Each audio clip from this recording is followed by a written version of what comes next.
Avant de parler de la réincarnation, il faut parler un petit peu de ce qui nous amène à poser le problème. En effet, la vie telle qu'elle est, au niveau de sa sortie que représente la mort, a deux hypothèses possibles.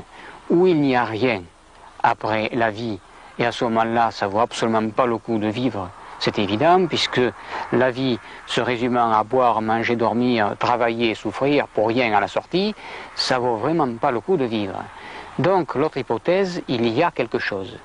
Et c'est ce quelque chose qui nous passionne, que certains appellent la métempsychose, que d'autres vont appeler la réincarnation, et il y a toutes les hypothèses philosophiques, évidemment, pour greffer tout un espoir sur ce thème de la survie.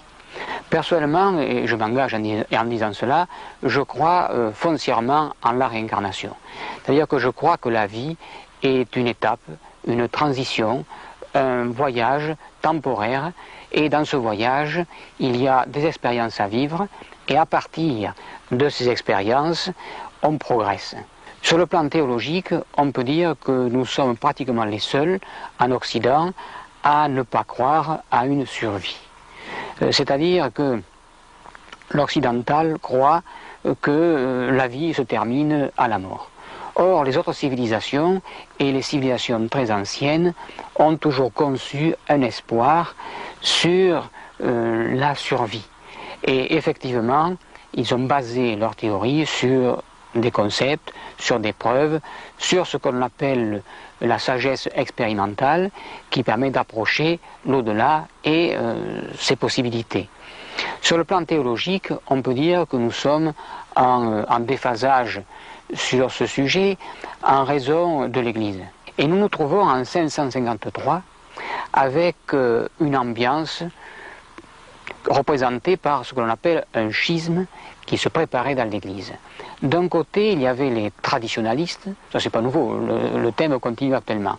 D'un côté, il y avait les traditionalistes, fidèles au Père de l'Église, qui croyaient en la réincarnation, et de l'autre côté, il y avait les fidèles au patriarche de Constantinople, qui s'appelait Ménas, et qui ne croyaient pas à la réincarnation pour une raison extrêmement simple, qui est celle-ci: l'empereur Justinien Ier, qui était à l'époque l'empereur de cette région, pensait que les ouvriers qui croyaient à la réincarnation travaillaient beaucoup moins que les autres, car il disait que ce qu'ils ne font pas dans cette vie, ils le feront dans une autre. C'est vrai que ce n'était pas très rentable, et déjà l'idée de réincarnation était jugée subversive.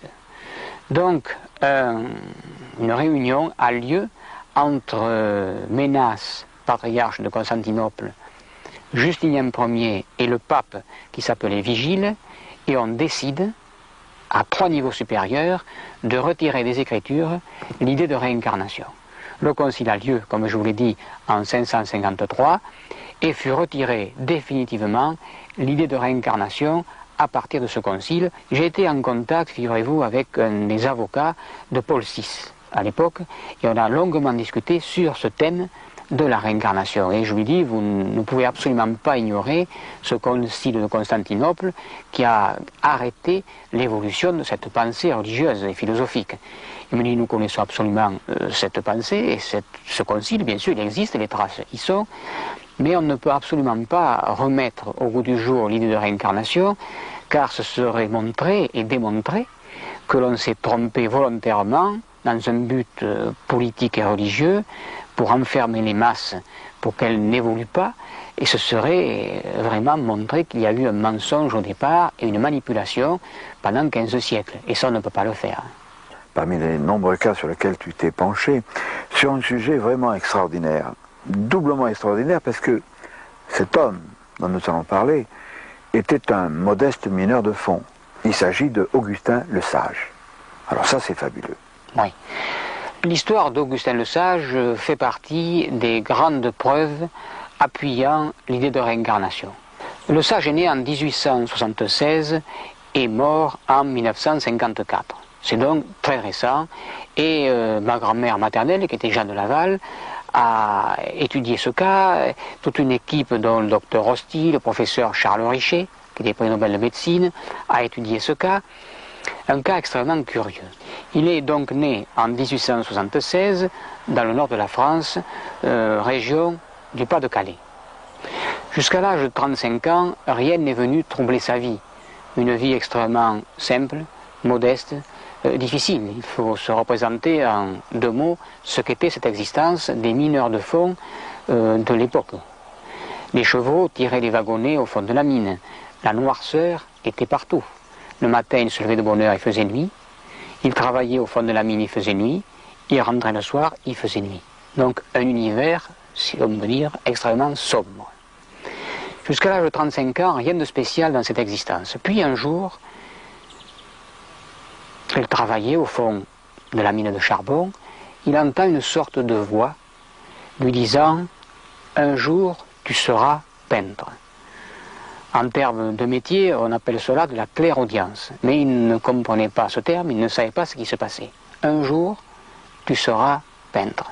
Et cette voix va se répéter tous les jours, chaque fois qu'il descendait au fond de la mine, à tel point qu'après s'être retourné 2-3 fois, croyant que c'était un ami qui lui parlait alors qu'il n'y avait personne, il se dit, il se passe à moi quelque chose d'étrange, de curieux, d'étonnant en tout cas, et je vais en parler à un de mes amis qui s'intéresse un peu à ces questions. Et cet ami spécialiste de ce qu'on appelait à l'époque le spiritisme expérimental, lui dit, écoute, en toi, il y a un état qu'on appelle l'état médiumnique, et ce message, un jour tu seras peintre, peut éventuellement avoir une réalité concrète.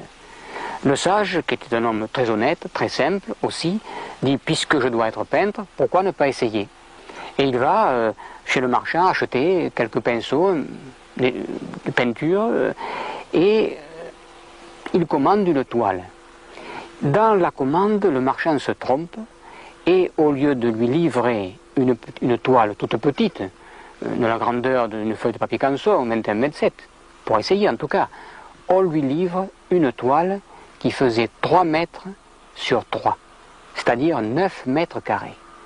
Quand il voit cette toile livrée, il la déroule, il la fixe par conscience sur le mur de sa cuisine, et il s'étonne en disant, est-ce que je vais badigeonner ou est-ce que je vais peindre?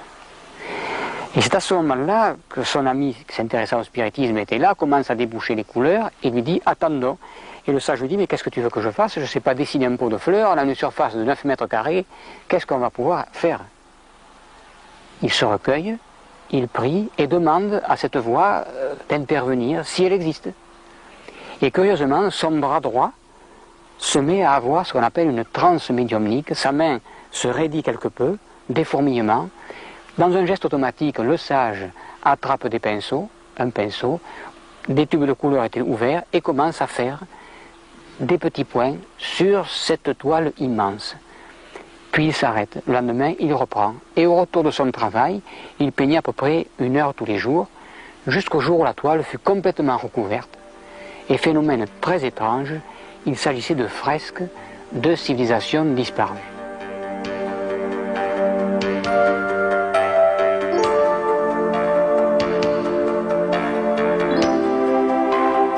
Il a fallu d'ailleurs des égyptologues érudits pour traduire le contenu et le message des toiles de Le Sage. Mais il y a eu des toiles énigmatiques dont certaines ont livré des secrets. Une d'entre elles s'appelle la moisson égyptienne. Une dame vient le voir qui ne connaissait pas et lui dit, écoutez, monsieur le sage, j'aime le travail que vous faites, il m'intéresse et j'aimerais acquérir cette toile. Le sage ne vendait pas les toiles, il les donnait. Et il dit, écoutez, je vous offre cette toile, je vous la donne. Cette dame, consciente de l'œuvre et de sa valeur, lui dit, écoutez, je ne peux pas accepter cela, en compensation, je vous offre un voyage en Égypte. Le sage s'en va en Égypte, visite tout ce que l'on peut voir dans ce merveilleux pays, la vallée des rois, la vallée des reines, les tombeaux, les pharaons, les fresques égyptiennes,